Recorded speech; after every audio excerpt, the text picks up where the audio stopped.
پہلے میں یہ جو کشمیر والی بات آپ نے بھی کی اور پھر قاہرہ صاحب نے کی، تو میں پاکستان کے الیکٹورل سسٹم کا ایک طالب علم ہوں، تو اس حوالے سے میں واضح کر دوں کہ جو باغ والی سیٹ ہے جہاں پر پاکستان پیپلز پارٹی جیتی ہے، وہ اس پہ پاکستان مسلم لیگ نون کا بس دعویٰ ہی دعویٰ ہے، وہ بس جتنا مرضی شور مچا لے،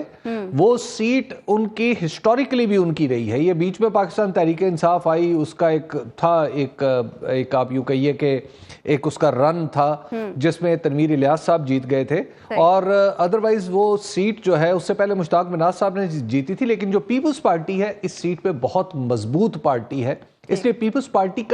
پارٹی نہ جیتتی اس سیٹ پہ تو میرے لیے اچنبے کی بات تھی۔ پیپلز پارٹی جیت گئی تو یہ ایک نارمل بات ہے۔ ہاں، مسلم لیگ نون جیت جاتی تو ضرور اچنبا ہوتا۔ اب آ جائیے کہ آئندہ جنرل الیکشن کے حوالے سے دیکھیے، پاکستان کے اندر انفارچونیٹلی ہم نے ایک ہمارے دستور میں، جیسے بالکل قاہرہ صاحب کہہ رہے ہیں کہ ہمارے دستور میں آپ اس کو تضاد سمجھ لیں، اگر آپ پیپلز پارٹی میں ہیں، پی ایم ایل این میں ہیں یا کسی اور جگہ پہ ہیں، یعنی حکومتی اتحاد کا حصہ ہے، یا پھر اس کو دستور کا تقاضا سمجھ لیں اگر آپ پاکستان تحریک انصاف کے اینگل سے سوچتے ہیں۔ دیکھیے، اب دستور میں واضح طور پہ یہ لکھ رکھا ہے کہ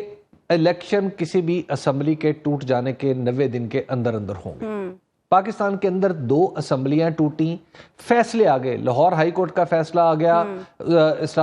اور پھر سپریم کورٹ کا فیصلہ آیا، اس کے باوجود الیکشن نہیں ہو پایا۔ تو عثمان عمان یہاں سے آنورڈ اب الیکشن کا دستوری تقاضا سامنے ہے۔ بالکل قاہرہ صاحب درست کہہ رہے ہیں کہ شاید مطلب ہم تو الیکشن کی طرف جائیں گے، لیکن جب سپریم کورٹ کا حکم نہیں مانا گیا، الیکشن نہیں کروائے گئے، بلکہ ان کو ڈیلے کرنے کے لیے کیا کیا لطیفے ہم نے پارلیمنٹ میں، کابینہ میں اور الیکشن کمیشن میں ہوتے نہیں دیکھے، تو پہلا سوال تو یہ ہے کہ کیا الیکشن اپنے ٹائم پہ ہوگا؟ ایک تضاد تو ابھی صاحب یہیں پر ہے۔ کچھ دن پہلے تک پیپلز پارٹی کے تمام رہنما بھی یہی کہتے تھے کہ ان حالات میں الیکشن نہیں ہو سکتے، ہماری معیشت خراب ہے، اس وقت ہمارے سیاسی عدم استحکام ہے، ان حالات میں الیکشن نہیں ہو سکتے۔ آج قاہرہ صاحب بھی بڑی شد و مد سے یہ کہہ رہے ہیں کہ نہیں، حالات جیسے بھی ہوں الیکشن تو ہونے چاہیے۔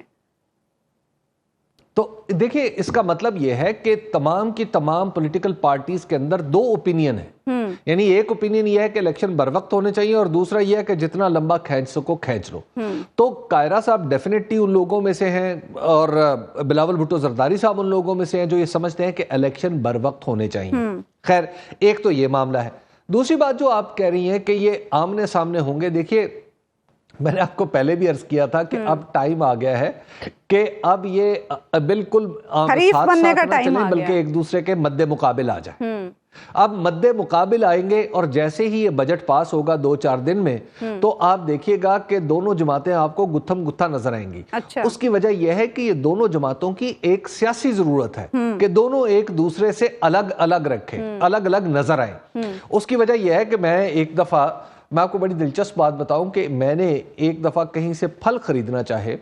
تو میں نے ایک ٹھیلے والے سے معلوم کیا، پھر دوسرے ٹھیلے والے سے، پھر تیسرے ٹھیلے والے سے، اور اپنی دانش میں مارکیٹ کا لٹمس ٹیسٹ کر رہا تھا کہ میں جہاں سے بیسٹ پرائس ملے گی وہاں سے پھل خرید لوں گا۔ تو جب میں پھل ایک سے خرید چکا تو مجھے بعد میں پتا چلا کہ وہ سارے کے سارے ٹھیلے جو تھے وہ کسی ایک ہی پارٹی کے تھے، ان کا اونر ایک ہی تھا،